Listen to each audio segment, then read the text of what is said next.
کنوارے لڑکے کے لیے بھی دوستیاں لگانا حرام ہے، اور شادی شدہ کے لیے زیادہ حرام.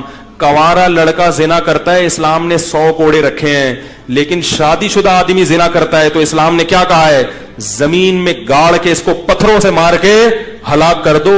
یہ حلال گوشت کے ہوتے ہوئے حرام بدبو کی طرف دیکھو. ایک طرف سور رکھا ہو، آپ غیر ملکی ممالک میں جاؤ، کچھ بھی کھانے کو نہیں مل رہا، پھر آپ نے سور کھا لیا تو یہ بھی غلط ہے، لیکن ہم کہیں گے یار کچھ مل نہیں رہا تھا. لیکن ادھر ایک برگر ٹکے رکھے ہوئے ہیں بڑے بہترین گائے کے حلال گوشت کے، اور ادھر سور رکھا ہوا ہے، پھر بھی سور میں ہاتھ مار رہا ہے، یہ قابل معافی نہیں ہے. جبریل نے دیکھا نبی صلی اللہ علیہ وسلم جب معراج پہ گئے تو آپ نے دیکھا کچھ لوگ صاف ستھرا گوشت رکھا ہے اور وہ چھوڑ کر کیڑوں والا بدبودار گوشت کھا رہے ہیں. آپ نے پوچھا جبریل سے کہ یہ کون لوگ ہیں؟ فرمایا یہ وہ لوگ ہیں جو حلال بیوی کو چھوڑ کر طوائفوں کے پاس جاتے تھے، حرام عورتوں کے پاس جاتے تھے. یہ وہ ہیں جن کو یہ عذاب دیا جا رہا ہے.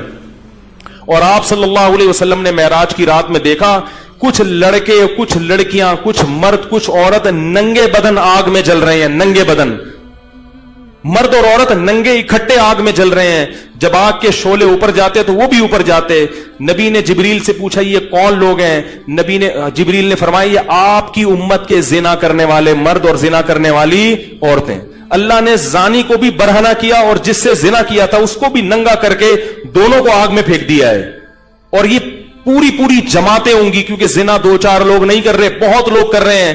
اللہ کی آگ ٹھنڈی نہیں ہے میرے بھائی. اللہ کے لیے اتنی بڑی آگ بھڑکانا کوئی مشکل نہیں ہے. لَأَمْلَأَنَّ جَهَنَّمَ مِنَ الْجِنَّةِ وَالنَّاسِ أَجْمَعِينَ. اللہ نے کہہ دیا میں جہنم کو انسان اور جنات سے بھر دوں گا، تو انہی لوگوں سے جہنم بھرے گی.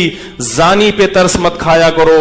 زانی اللہ کی نظر میں مبغوض ہے، قابل رحم نہیں ہے. اگر زانی پر اللہ کو ترس آتا تو اللہ زانی کو دنیا میں پتھروں سے مار کے ہلاک کرنے کا حکم نہ دیتے. اس سے بڑی سزا کوئی ہو نہیں سکتی.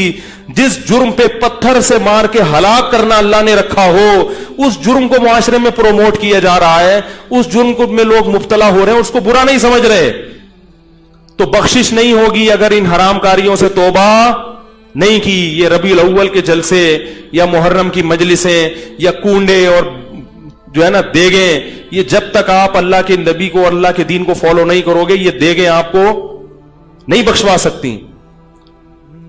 تو میرے بھائی میں بھی دل میں نیت کرتا ہوں، آپ بھی نیت کریں، اللہ ہمیں ان جرائم سے سچی توبہ کی توفیق نصیب فرما. کوشش کرو گے نہیں؟ اب موبائل میں جتنی لڑکیوں کے نمبر ہیں نا، غفار بھائی، وسیم بھائی، ستار بھائی کے نام سے، سب کیا کر دو؟ ڈیلیٹ مار دو. ان کو بول دو مجھ سے دوبارہ رابطے کی کوشش نہ کریں. میں شریف آدمی ہوں، اپنے بارے میں نہیں کہہ رہا، میں کیا ہوں یہ تو اللہ ہی جانتا ہے، اور یہ سب باتیں میں اپنے لیے بھی کر رہا ہوں. سب ڈیلیٹ کر دو.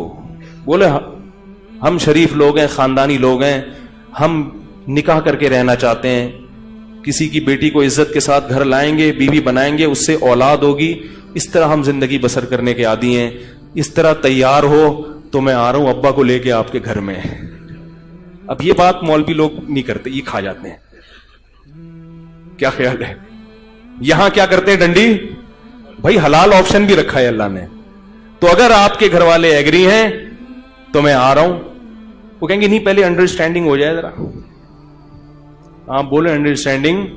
یاد رکھو گورے پتہ کیا کرتے ہیں انڈرسٹینڈنگ کے چکر میں؟ بچے بھی ہو جاتے ہیں ان کے.